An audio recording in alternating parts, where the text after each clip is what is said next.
ETF index mutual funds నేర్చుకుని stock మార్కెట్లో రాణించాలనుకుంటున్నారా? వెంటనే ఈ నెంబర్కి కాల్ చేయండి.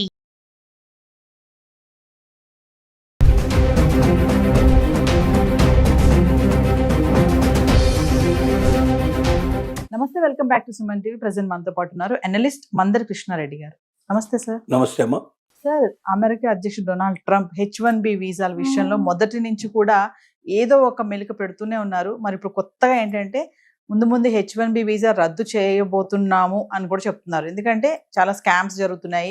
H1B వీసా పైన వచ్చి ఇక్కడ తర్వాత మెల్లగా సిటిజన్షిప్, బర్త్డే సిటిజన్షిప్ కూడా ట్రై చేస్తున్నారు అక్కడే ఉండిపోవడానికి అనేది. ఇందులో చాలా స్కామ్స్ జరుగుతున్నాయి. అమెరికన్స్ కూడా ఛాన్సెస్ ఉండట్లేదు ఈ వలసదారుల వల్ల అని చెప్పేసి ఒక టాక్ నడుస్తుంది. మరి నిజంగానే H1B వీసా రద్దు చేసేస్తారంటారా?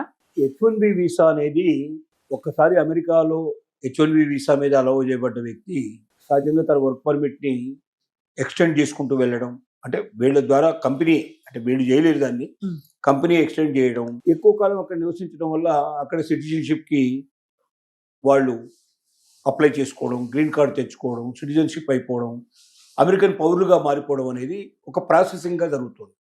అంటే ఇప్పుడు అమెరికాలో సెటిల్ అయిన వాళ్ళల్లో అత్యధికులు H1B వీసా మీద వచ్చి గ్రీన్ కార్డ్ సంపాదించుకొని అక్కడ సిటిజన్షిప్ తోటి అక్కడ సెటిల్ అయిపోయిన వాళ్ళే. అంటే H1B వీసా ఒక రకంగా అమెరికన్ సిటిజన్షిప్కి అతి దగ్గర దారి అనేది వాళ్ళకి అర్థమైంది. ఒకవేళ H1B వీసాని మనం తొలగించినట్టయితే అమెరికాకు అతి దగ్గర దారి మూసేసినట్టు అవుతుంది, వే కట్ చేసినట్టు అవుతుంది. తద్వారా ఎక్కువ మంది రాలేని పరిస్థితి ఏర్పడుతుంది. వలసదారులను పూర్తిగా మనం నిరోధించడానికి అవకాశం ఉంటుంది. వేరే ఏ వీసా ద్వారా కూడా ఈ అవకాశాలు తక్కువ. మామూలుగా విజిటింగ్ వీసా మీద వెళ్ళిన వాళ్ళకి ఎవరికి ఛాన్సెస్ ఉండవు. F1 వీసా వెళ్ళిన వాళ్ళు ఓన్లీ వాళ్ళు F1 నుంచి మళ్ళీ H1B వీసా కోసం ప్రయత్నం చేస్తారు తప్ప వాళ్ళు డైరెక్ట్గా అక్కడ ఉండిపోవడానికి అవకాశాలు లేవు. కాబట్టి ఉన్న మార్గం వల్ల H1B వీసానే కనబడుతుంది. దాంట్లో ఇండియన్స్ ఎక్కువగా సెటిల్ అవ్వడానికి H1B వీసా బాగా తోడ్పడింది. ఎందుకంటే H1B వీసాలో 71% ఇండియన్స్కే ఎప్పుడు కూడా షేరింగ్ ఉంది. కాబట్టి మొదటి నుంచి ఇప్పటిదాకా సుమారు 70-75 వేల వీసాలు సుమారుగా సంవత్సరానికి జారీ చేయబడితే దాంట్లో 70% అంటే దాదాపుగా అత్యధిక భాగం ఇండియన్సే దాన్ని తీసుకున్నారు. అలా వెళ్ళిన వాళ్ళు లక్షల మంది అక్కడ సెటిల్ అయినారు. కాబట్టి H1B వీసాను రద్దు చేయాలా అని ఒక ప్రాతిపదికని, ఒక ప్రతిపాదన అక్కడ ఉంది. ఆ ప్రతిపాదనలో ఏం ఆలోచిస్తున్నారంటే, ఒకటి పూర్తిగా రద్దు చేసి కొత్త నిబంధనలతో మళ్ళీ H1B వీసా తీసుకురావాలని. ఏమిటి? H1B వీసా వాళ్ళకి ఎట్టి పరిస్థితుల్లో గ్రీన్ కార్డు ఇవ్వడానికి వీల్లేదు, సిటిజన్షిప్ ఇవ్వడానికి వీల్లేదు. సిటిజన్షిప్కి వేరే మార్గాల ద్వారా ఎట్లాగైతే ఇప్పుడు చెప్పినటువంటి ఏదైతే మనకు అక్కడ సుమారుగా $50 లక్షల కట్టి వెళ్ళేటువంటి పద్ధతిలో ఉండేటువంటి కానీ ఇంకా రకరకాల పద్ధతిలో వీసా ఏదైతే ఏర్పాటు చేశారో ఆ వీసా ద్వారా వెళ్లాల్సిందే తప్ప H1B వీసా ద్వారా వెళ్ళిన వాళ్ళు అక్కడ గ్రీన్ కార్డు సంపాదించుకొని సిటిజన్షిప్ వెళ్ళడానికి వీలు లేకుండా నిబంధనలన్నా విధించాలని ఆలోచిస్తున్నారు. లేకపోతే అట్లా నిబంధనలు విధించే అవకాశం లేదు చట్ట ప్రకారంగా అనుకున్నట్టయితే అసలు H1B వీసాని ఇప్పుడున్న పద్ధతిలో రద్దు చేసేసి కొత్త చట్టాన్ని తీసుకొచ్చి H1B వీసా బదులుగా మరొక వర్క్ పర్మిట్ని దీని ప్లేస్లో తీసుకొచ్చినట్టయితే ఆ వర్క్ పర్మిట్కి ఏంటంటే the day when it is going to complete, నీకు అక్కడ 3 ఏళ్ళు పర్మిషన్ ఇచ్చారు, వర్క్ పర్మిట్ ఇచ్చారు. 3 ఏళ్ళు పూర్తి కాగానే కరెక్ట్గా లాస్ట్ డే రోజున ఒక్కరోజు కూడా అక్కడ ఉండడానికి వీలు లేకుండా నువ్వు వెంటనే నీ దేశానికి నువ్వు తిరిగి వెళ్ళిపోవాలి. ఇలాంటి నిబంధన పెట్టాలని వాళ్ళ ఉద్దేశం. అంటే వీసా గడువు అయిపోయిందంటే అక్కడ ఉండడానికి లేదు, ఒక్కరోజు కూడా ఉండడానికి వీలు లేకుండా, కొద్ది రోజులు ఆగి రెన్యువల్ చేసుకోవడం లేదు, వెంటనే వచ్చేసేయాలి. ఇప్పుడు ఏంటంటే టైం ఇస్తున్నారు. ఒకసారి H1B వీసా అయిపోయిన తర్వాత కూడా వాళ్ళకు కొంత టైము దీని లోపల కేటాయిస్తారు. ఆ టైం లోపల వాళ్ళు ఏం చేస్తారంటే ఇంకొక ఉద్యోగం కోసం వాళ్ళు అప్లై చేసుకుంటారు, ఇంకో ఉద్యోగాన్ని సంపాదిస్తారు. ఒక్కసారి H1B వీసా పైన వెళ్ళిన వాడు ఎవడు వెనక్కి వచ్చిన పద్ధతి దాదాపు ఉండవు, దాఖలాలు ఉండవు.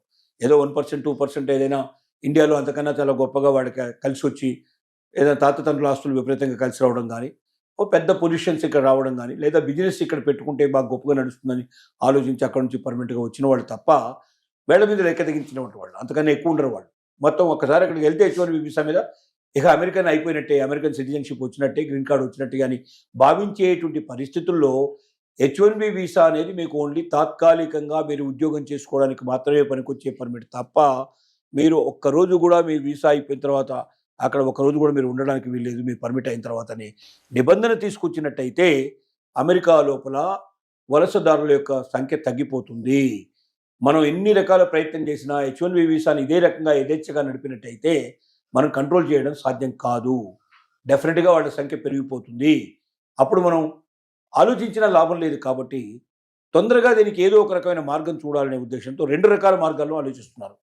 ఒకటి, H1B వీసాకి పరిమితి మించిన తర్వాత ఒక్కరోజు కూడా ఇక్కడ ఉండడానికి వీల్లేదనే నిబంధనతోటి చట్టంలో మార్పు తీసుకురావడానికన్నా ప్రయత్నం చేయడం. కానీ అలా సాధ్యం కాదు, చట్టాన్ని అలా మార్చలేము మనం, ఆల్రెడీ చట్టం ఏర్పడిపోయింది, ఆ చట్టం అంతకే పనికొస్తుంది తప్ప దానిలో ఇంకేం మార్పులు చేయడానికి వీల్లేదనేటువంటి ఒకవేళ పరిస్థితులు ఏర్పడితే అమెరికన్ చట్ట ప్రకారంగా అసలు ఉన్న H1B వీసాని ముందు రద్దు చేసేసి దీని స్థానంలో ఒక కొత్తది తీసుకురావాలండి.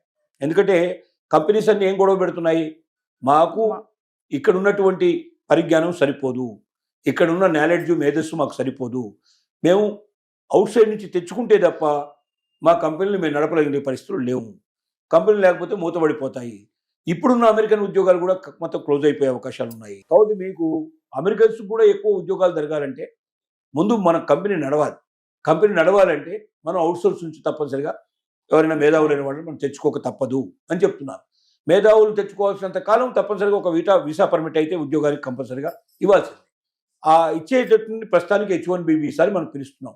ఈ H1B వీసాని మాడిఫై చేసే అవకాశం ఉంటేనే మాడిఫై చేయడానికి వీలు లేకపోతే దాన్ని మొత్తం అసలు చట్టాన్ని రద్దు చేసి కొత్త చట్టం దాని బదులుగా ఇగో వర్క్ పర్మిట్ ఇంతకాలం ఉంటుంది, ఇది ఈ 3 ఏళ్లే ఉంటుంది, 2 ఏళ్లే ఉంటుంది, ఇంతకు మించి ఉండదు, ఇది అయిన తర్వాత వెనక్కి రావాల్సిందే, మళ్ళీ కొత్త దానికి అప్లై చేసుకోవాల్సిందే అని చెప్పడానికి ప్రయత్నం జరుగుతోంది. ఆ వైపున ప్రయాణం చేస్తూ ఉన్నారు. అయితే ఇది ఇంకా ఆలోచన దశలోనే ఉంది తప్ప ఇంకా ఆచరణలోకి రాలేదు. కానీ ట్రంప్ లాంటి వాడు అర్ధరాత్రి ఒకసారి రాత్రి అనుకుంటే పోలికల్లా దాన్ని అమలు పరిచినా ఆశ్చర్యపడాల్సిన అవసరం లేదు. మనం అలాగ ఎన్నో ఇప్పటిదాకా చూసాం. భారతీయుల మీద, ఇతర దేశస్తుల మీద ఎన్ని ప్రయోగించాడు, ఎంతమందిని విపత్తుల పాలు చేశాడు. ఒక మనకు $1,00,000 సంబంధించింది ఏదైతే పెట్టాడో H1B వీసా లోపల కండిషను, ఎంతోమంది ఇక్కడ పెళ్లిళ్ళు రద్దు చేసుకొని ఇక్కడ మొత్తం కంప్లీట్గా కుటుంబంతో ఉండడానికి వచ్చిన వాళ్ళు, అనేక రకాల రిజిస్ట్రేషన్స్ పెట్టుకుని ఇక్కడికి వచ్చిన వాళ్ళు హఠాత్తుగా వాటన్నిటిని కూడా క్యాన్సిల్ చేసేసుకొని మళ్ళీ అమెరికాకు ప్రయాణం కావాల్సిన పరిస్థితి ఏర్పడింది. అంత ఇబ్బందులు పెట్టాడు. కాబట్టి ట్రంప్ చెయ్యడు అని చెప్పడానికి వీల్లేదు. ఈ ఆలోచన మాత్రం నడుస్తోంది. ఈ ఆలోచన అమలు పరిచినా ఆశ్చర్యపడాల్సిన అవసరం లేదు. లేకపోతే మేధావులంతా కూడా అక్కడ ఉన్న వాళ్ళతో సలహా తీసుకున్నప్పుడు ఇది కోర్టుకు విరుద్ధంగా నడుస్తుంది, ఇట్లా చేయడానికి వీల్లేదని ఒకవేళ పరిస్థితి ఏర్పడితే మరి అలాంటి వాటి లోపల ఏం డెసిషన్ తీసుకుంటాడో తెలియదు. కానీ ఏది ఏమైనప్పటికీ ఇలాంటి ఒక ఆలోచన మాత్రం ఇప్పుడు అమెరికాలో చాలా వేగంగా నడుస్తుంది. ఈ ఆలోచనని మాత్రం చెప్పక తప్పదు. Thank you.